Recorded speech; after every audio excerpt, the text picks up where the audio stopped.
welcome to episode 26 of the Classical Guitar Composers Podcast. As always, I am your host, Chris Hales, glad to be with you once again, bringing you the show that features original classical guitar compositions from around the globe.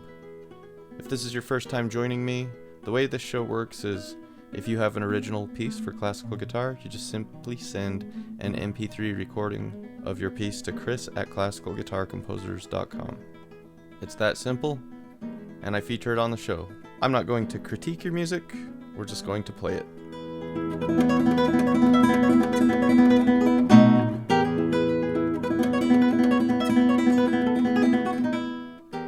Something I haven't brought up for a while, I'd like to just mention real quick. The show could use some reviews on iTunes. I have a few reviews, haven't had one in a while. A positive review can help the show get noticed, and if you like this show, and that's something you can do, I'd really appreciate it.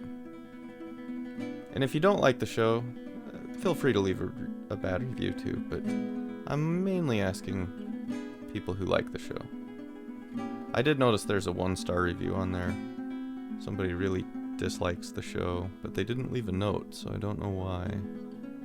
Anyway, that's something you can do for the show, and as always, another great way to help out the show is to purchase my sheet music. The music you are hearing right now is available for purchase. It's part of the American Suite. If you go to classicalguitarcomposers.com and click on the sheet music link, it'll take you to where you can purchase that. It's a great way to help out the show and get a little something for yourself in return. Okay, and I have a great show for you today. Glad to be bringing you a first show of this new year. Things have slowed down quite a bit. We'll see if there's a February episode. I do plan on continuing monthly episodes, but as it has slowed down, I may end up skipping February. If that is the case, don't be alarmed. I have just found it difficult to get this podcast recorded lately, in that just a lot of things keep coming up, but yeah, we'll see how it goes, but no worries, things pass and we'll get back into the regular routine. Another quick update, in the past I have mentioned, you can follow the show on social media like Facebook, and a little while ago I added Twitter to that. I got on Twitter with the sole purpose of hoping to expand the show, but I just don't have it in me to do social media. It's just not for me. So I'm not going to do that anymore. Don't check the Facebook page looking for show updates or Twitter. If I feel compelled, I may post something, but that's not where you're going to want to go to follow this show. Really, the best thing you can do is subscribe. And if not, just periodically check. I put out an episode a month. And if you subscribe, it should just come to your device. And then you don't have to worry about it. But I'm not going to do the Facebook. Or the Twitter. It's just not my thing. And I just can't get myself to keep up with it. So now that we have gotten through that little bit of business, I'd like to start off this show with an email. This email comes from Chris Bergen in Iowa. First of all, thanks for sticking with your Classical Guitar Composers podcast. The format initially seemed a bit odd, but people generally are odd. Art mirrors life, I suppose. I do not consider myself a musician, though I can read music and play some simple piano, percussion, or guitar. I began guitar lessons at age 9, and after several single-year teachers at the local music store, the last one suggested I break the cycle and take lessons at the local college. This was my freshman year of high school, so I began taking classical guitar lessons from a post-grad by the name of Peter Lingen. I don't expect you to know him, but he also plays the lute. I had the Segovia book and also started the Segreras. I didn't practice that much, but generally avoided getting scolded because I already knew how to read music, and could pull off a half-decent performance with little time invested. Yeah, I faked it.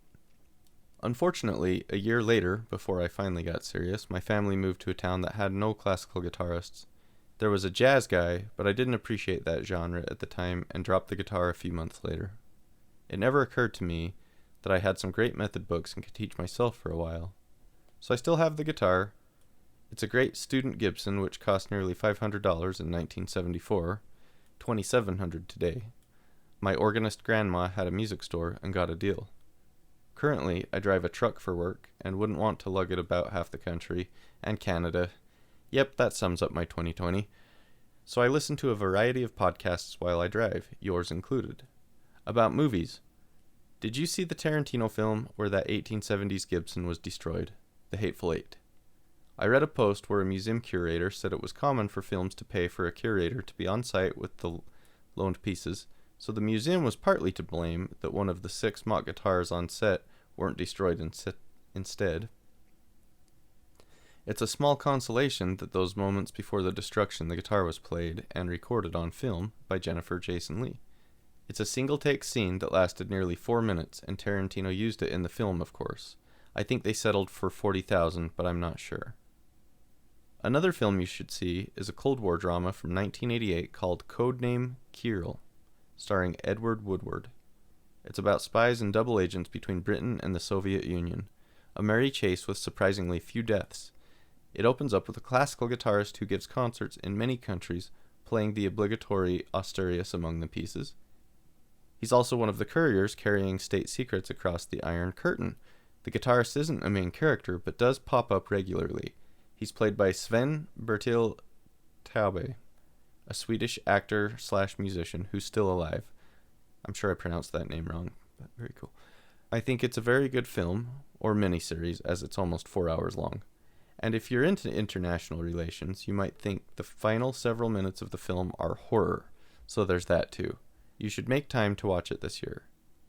And if you've never seen the 1980s TV series The Equalizer, which also starred Edward Woodward, don't even try calling yourself a New Yorker. Laugh out loud. The co-star of nearly every episode was New York City, shot on location, just as it was. A gorgeous time capsule. Please keep those podcast episodes and original compositions coming. All the best, Chris Bergen, Iowa. When I get home, at least. Thank you, Chris. I hope I'm saying your name right. I guess it could be Bergen. You know, I have to say, it's never too late to revisit lessons. And you mentioned, not appreciating jazz at the time. I can certainly relate to that. Jazz is something I've never really cared for. What I've always said about jazz and blues is this. I like the space between.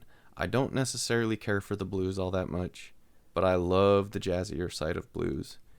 And same with jazz. I love the bluesier side of jazz.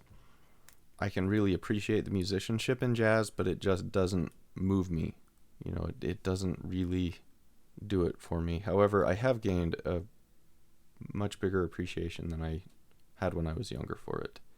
Especially with what I do for a living, there's a lot of jazz to be played and studied, and I mean, you can't help if you start studying it, you can't help but gain an appreciation, and you can't help but start incorporating a little bit of it into your own writing. That's been my experience. So I kind of take it that you implied you may appreciate it more now than you once did. As far as The Hateful Eight, I did see that. I enjoyed it, just like pretty much every Quentin Tarantino movie. I've seen it once and I enjoyed it, but don't really have a desire to see it again. I found it really slow. But I did like it, and I also read about that at the time, and I was really disappointed that Kurt Russell, one of my favorite actors, broke that guitar. And I guess he claimed he didn't know, but really? You didn't know? So it's a shame, and that is the moment of horror in that movie as far as I'm concerned. I am very interested in this Codename movie. I've never heard of it. Spy dramas, I can't say it's a genre I've, outside of James Bond, have seen very much, but I am very interested in this movie. I mean, I love 80s movies in general, so I've never heard of this. I've looked it up, and I've got to go see if the library has it. I can't find it anywhere as far as places to stream it and whatnot. Looks like you can buy the DVD. I don't know that I want to make that kind of a commitment, but there's a library that I have access to that has a surprising collection of movies. They almost have everything I've ever looked for when I can't find it anywhere else. So I'll see if they have it. I have not seen The Equalizer, so I won't try calling myself a New Yorker. Truthfully, I mean, I could not be further from a New Yorker. I'm a country boy. I've never set foot in New York City. I'd like to, but if I didn't before I died, I wouldn't be that disappointed. There's a lot of places I'd rather go. Yeah, I'm certainly not a New Yorker. But thank you very much, Chris, for the email. I appreciate that very much. Speaking of movies, I often sometimes talk about a movie I've seen recently that I thought was really good on this show, and I get excited. I talk about it. Well, I'm going to talk about one I saw recently that wasn't good. And it was so not good that I feel compelled to just say a few words on it. And that movie is I think it's called The Craft Legacy or The Craft something. It's essentially a reboot of The Craft, the 1990s sort of teen horror film about the witches. That movie was charming. It was cheesy. It was dorky. It was fun. I like it. I kind of had a thing for Neve Campbell when I was younger, but I liked the movie.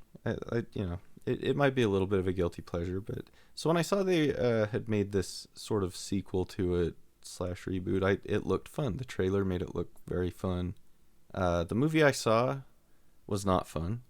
It looked to me like they made the trailer and then said, let's just reshoot the movie because we want to change it. So, I mean, it like all these scenes that are in the trailer weren't in the movie. So, I mean, that would indicate to me that maybe it was a mess to begin with, but man, it was bad. 45 minutes into the movie, my wife is screaming at the TV, "What is the conflict? What is the point of this movie?" So it had David Duchovny in it, and like at the end I was like, I feel like I'm watching a really weird, not good episode of The X-Files. And that was what it was. Also, there was not a single aspect of horror in the movie, and it's supposed to be a horror movie. I believe it's billed as a horror movie. If it's not, it should have been, seeing as how it's a reboot of a horror movie. It was absolute garbage. It's garbage. So I'd really suggest you don't see it. But just in case you're going to, I won't tell you much more because I don't want to spoil it. It's a shame. I think that witchcraft can make a fun setting for horror, and there's not very many, but if just watch the old one. I mean, it's not, I like it. It's not a great movie, but it's got a charm to it. This one certainly does not. It was terribly predictable. I mean, within 10 minutes, I was like, pretty sure I knew how the movie was going to go, but I kept thinking, that's how it seems like it's going to go, but that just seems way too obvious. There's got to be something that's going to alter the course or throw a wrench in here, and it was nothing. The movie was exactly what I thought it was going to be after 10 minutes, and I give this one 0 stars. I think less of this movie than that guy who gave me the 1-star review on iTunes thinks of this show. So that was extremely disappointing. I haven't really seen a good new horror movie for a while, although I started one and it was promising. I'll be, when I get a chance to actually watch it. We'll see how it goes. I'll let you know. I did go to the theater the other day with my friend Jeremy Shogren, who was featured on this show once. He had a private party, and we watched My Bloody Valentine in the theater, the original 1980 movie. That was fantastic. I'd seen My Bloody Valentine once, and I thought it was okay. I still think it's just an okay movie. I mean, it's not the best, but it's still very much my kind of movie. It's an 80s slasher, and it's just got all the elements of those kind of movies that I love. And seeing it in the theater was really, really fun. I wish that was something that I could do more of. I wish I could go see Friday the 13th, the original movie, in the theater. Maybe one day that's going to happen. But so this was good. And, you know, I wouldn't say My Bloody Valentine is like a draftable movie if you were drafting horror movies. But nonetheless, it's a good movie and it was fun. And watching it after The Craft, it was especially nice. Yeah, this movie Chris has mentioned here, Codename. I'm curious about this. I don't know how, it sounds like, somewhat of an action drama. I'd be interested. Some of my favorite movies are action movies, particularly the Rambos. Big fan of the Rambo movies. I think every one of them is a masterpiece. Particularly the first one, though, which is a bit more of a drama, a little more serious than the others. I guess the fifth one's pretty serious. I don't know. The first one is a really good movie. Man, if you've never seen Rambo, you need to go see Rambo. Everybody should see Rambo once in their life. I think the Rambos are superior to the Rocky movies myself. So, I don't know. I imagine that Codename Kirill isn't like Rambo, but listen to me. I'm Ramboling. Thanks, Chris. So, moving on.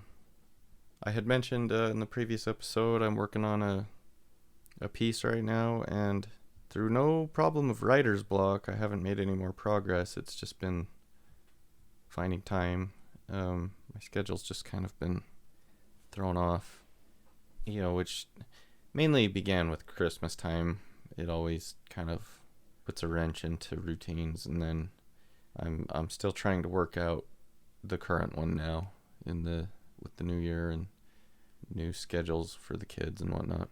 So hopefully I'll be back to working on that piece this week, and hopefully with the same optimism that I had when I last worked on it. So how about we move on to the portion of the show where I would suggest you get yourself a nice tea. And we're going to be featuring the music of two composers today. First, a new contributor to the show, and then we will feature a new piece by Freya Shaw. So our first piece today comes to us from Bob Wilson. Bob sent this back in November, and as there is often a line to get on the show, I've been sitting on this one for a couple months, but I've been looking forward to it. So, in November, Bob wrote, "Hi Chris, I found your show a week or so ago and have been really enjoying it. I work at a large RV park/campground, 53 acres, and it's non-stop leaf blowing season, so I've been listening to your podcast to help me get through the day. I have really enjoyed every composition I've heard so far, and rekindled my love of horror movies. Halloween is my all-time favorite, but my wife won't watch it with me, haha. I thought of a movie with classical guitar in it. It is possibly one of the worst movies I've ever seen, but in Christmas Prince Part 2, The Royal Wedding, the bride walks down the aisle to The Spanish Romance, which we all know and love so well. It was probably the only part of the film actually worth watching.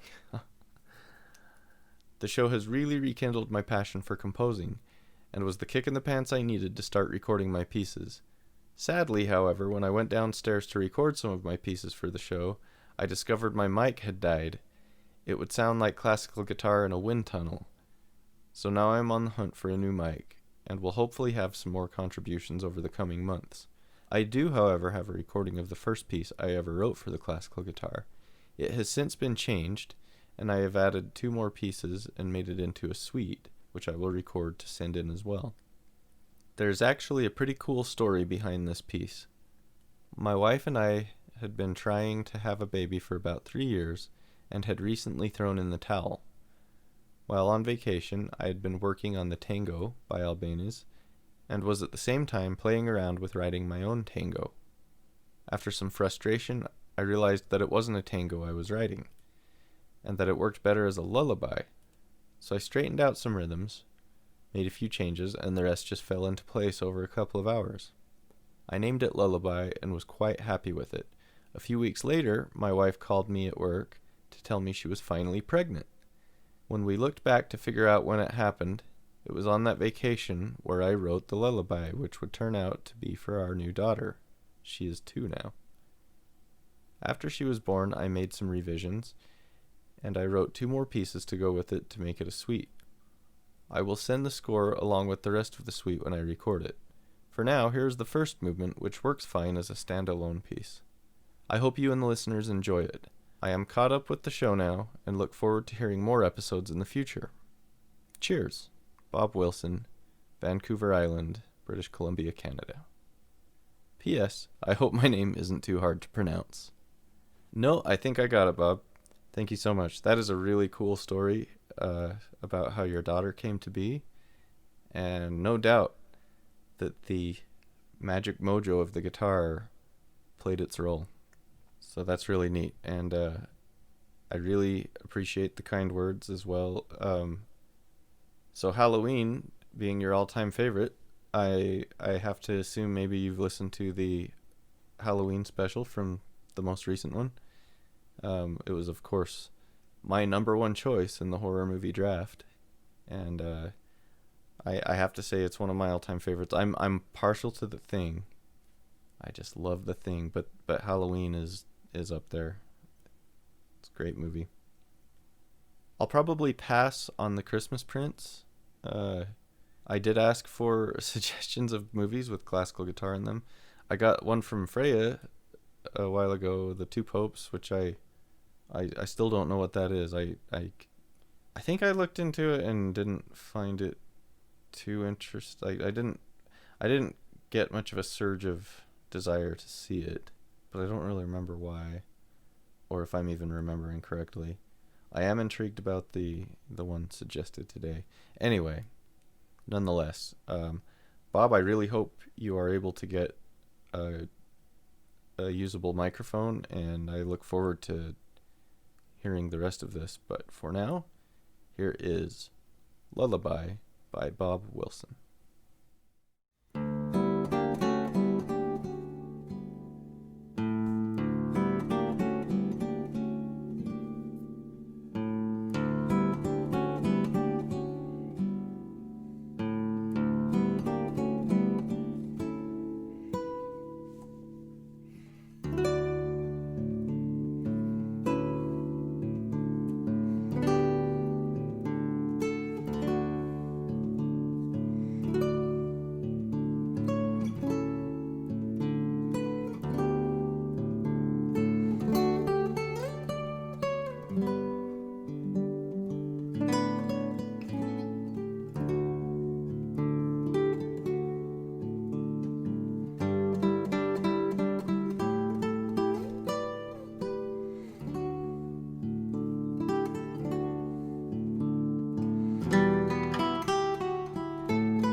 Alright, we've just heard Lullaby by Bob Wilson.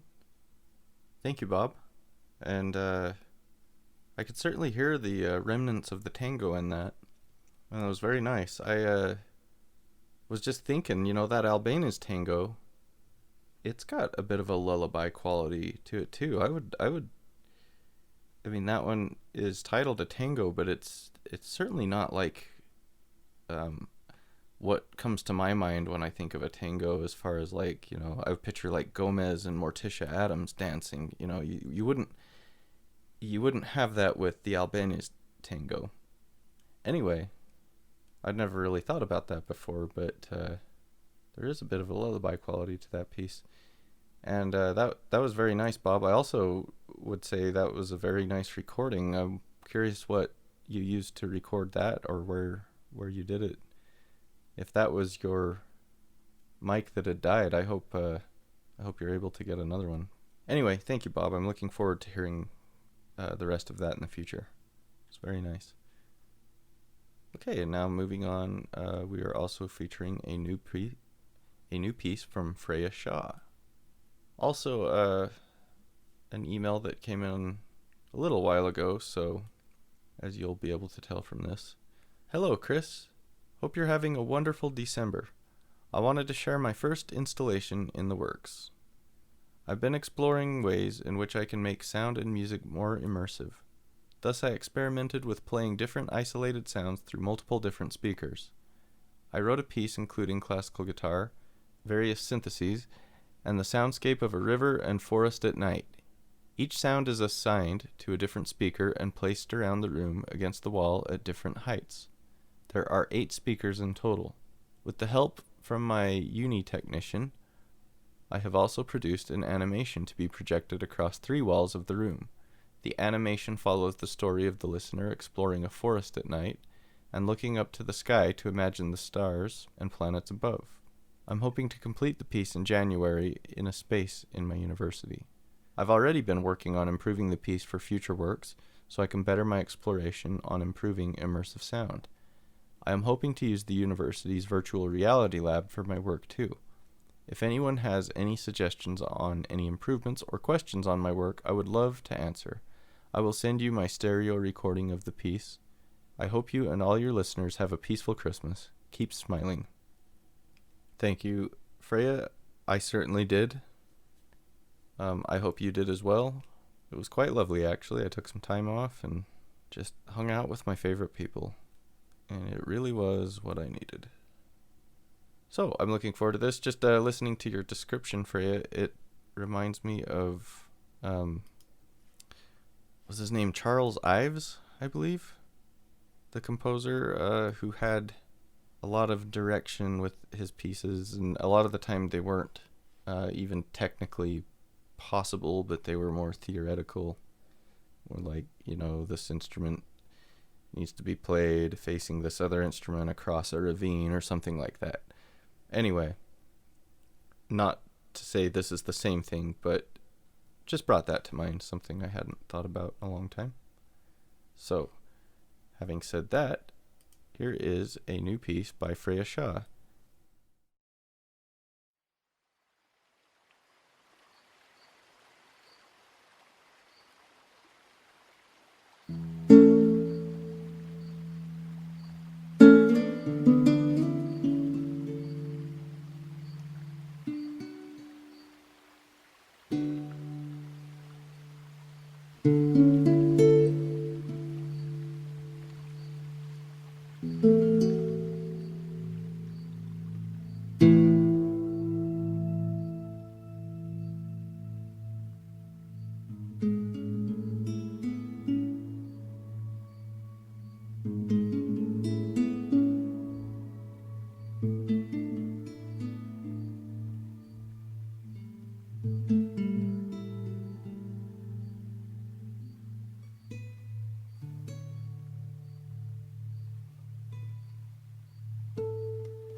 And we've just heard the latest work of Freya Shaw. Thank you, Freya. That was very calm and peaceful. I have to say that kind of just what I need as I'm recording this late at night and about to just cap off the day. And I think I will go with that into the sweet oblivion of sleep. Okay, that's going to wrap up our show for this month. So I'd like to thank you all for joining me. It's been my pleasure to bring this to you today. I'd like to thank those who contributed by email and to both Bob Wilson and Freya Shaw for the musical contributions.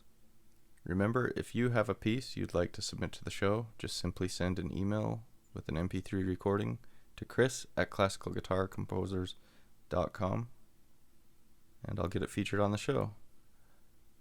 Did not have the staple of the show email from Martin this episode. I don't think I had anything new, but I have been in some contact with Martin. But Martin, I hope everything's going well. I know he's had to devote a lot of his time to taking care of his elderly mother and things of that nature, but I hope to hear from Martin soon. With that, I will say farewell for now. I look forward to the next episode, and until then, as I always say, keep on plucking.